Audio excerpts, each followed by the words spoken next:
Hi friends, welcome back to మీ Sama's kitchen. ఈరోజు మన కిచెన్లో మిగిలిన ఇడ్లీలతో ఉప్మాని ఏ విధంగా టేస్టీగా హెల్తీగా చేస్తారో నేర్చుకుందామండి. తినగా మిగిలిన ఇడ్లీలు చల్లగా అవుతాయి, మళ్ళీ తినాలంటే చాలా ఇబ్బందిగా అదేవిధంగా కష్టంగా ఉంటుంది. ఆ ఇడ్లీలతో వేడివేడిగా ఉప్మా చేసుకుని తినండి, చాలా టేస్టీగా ఉంటుంది.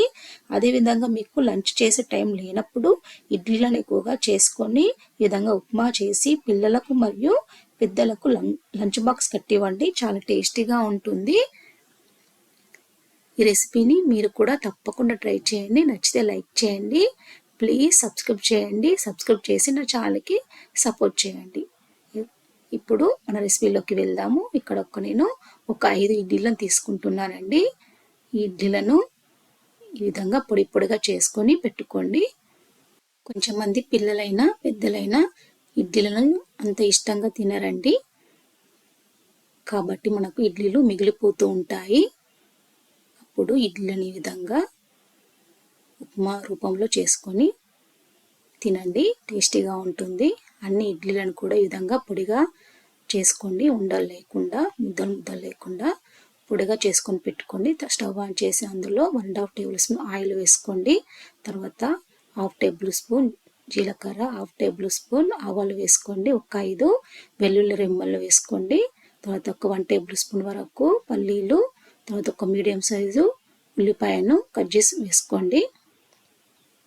కొంచెం వేగిన తర్వాత ఒక 4 పచ్చిమిర్చీలను, ఒక 5 కరివేపాకులను వేసుకోండి. తర్వాత ఇందులో ఒక మీడియం సైజు క్యారెట్ని సన్నగా కట్ చేసి వేసుకోండి. తర్వాత కొన్ని పచ్చి బఠానీలను వేసుకోండి. వేసుకొని ఒకసారి బాగా కలపండి. అందులో 1/2 టేబుల్ స్పూన్ పసుపు, రుచికి తగినంత సాల్ట్ వేసుకొని ఒకసారి బాగా కలపండి. కలిపి స్టవ్ని మీడియం ఫ్లేమ్లో పెట్టుకొని మూత పెట్టుకోండి. ఒక 2 మినిట్స్ వరకు మగ్గనివ్వండి. క్యారెట్స్ బఠానీలు మగ్గే వరకు. తర్వాత మూత తీసి ఒకసారి కలుపుకోండి. ఇందులో సన్నగా కట్ చేసిన ఒక టొమాటోని వేసుకోండి. వేసుకొని కలిపి మరొకసారి ఒక 1 మినిట్ వరకు టొమాటో మగ్గేంత వరకు మూత పెట్టుకోండి. తర్వాత మూత తీసి ఒకసారి కలుపుకోండి. చూడండి, అన్నీ కూడా మనకు బాగా మగ్గినవి వెజిటేబుల్స్. తర్వాత ఇప్పుడు ఇందులో మనము పొడిగా చేసుకున్న ఇడ్లీలను వేసుకోండి. వేసుకొని బాగా కలుపుకోండి. వెజిటేబుల్స్ ఇడ్లీలు మొత్తం కలిగే మిక్స్ అయ్యేటట్టు బాగా కలుపుకోండి.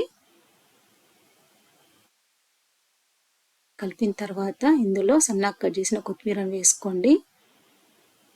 తర్వాత ఒక 1 టీ స్పూన్ వరకు నిమ్మరసాన్ని వేసుకోండి. నిమ్మరసాన్ని వేసుకొని ఒకసారి బాగా కలపండి. కలుపుకొని మళ్ళీ ఒక 1 మినిట్ వరకు మూత పెట్టుకోండి. స్టవ్ని లో ఫ్లేమ్లో పెట్టి ఒక 1 మినిట్ వరకు మూత పెట్టుకోండి. తీసి కలపండి. అంతే, ఎంతో టేస్టీగా ఉండే ఇడ్లీలతో ఉప్మా రెడీ అండి. విధంగా మిగిలిన ఇడ్లీలను పడేయకుండా విధంగా ఉప్మా చేసుకొని తినండి. లంచ్ బాక్స్లోకైనా కానీ చాలా టేస్టీగా ఉంటుంది. రెసిపీని మీరు కూడా తప్పకుండా ట్రై చేయండి. మీకు ఎట్లా వచ్చిందో టేస్ట్ నాకు కామెంట్ రూపంలో తెలపండి. మరిన్ని టేస్టీ మరియు హెల్తీ రెసిపీస్ కొరకు మీ సామాస్ కిచెన్ చూస్తూ ఉండండి. ఎవరైతే మా ఛానల్ ఫస్ట్ టైం చూస్తున్నారో ప్లీజ్ సబ్స్క్రైబ్ చేయండి. సబ్స్క్రైబ్ చేసి నా ఛానల్కి సపోర్ట్ చేయండి. Thank you for watching. Bye.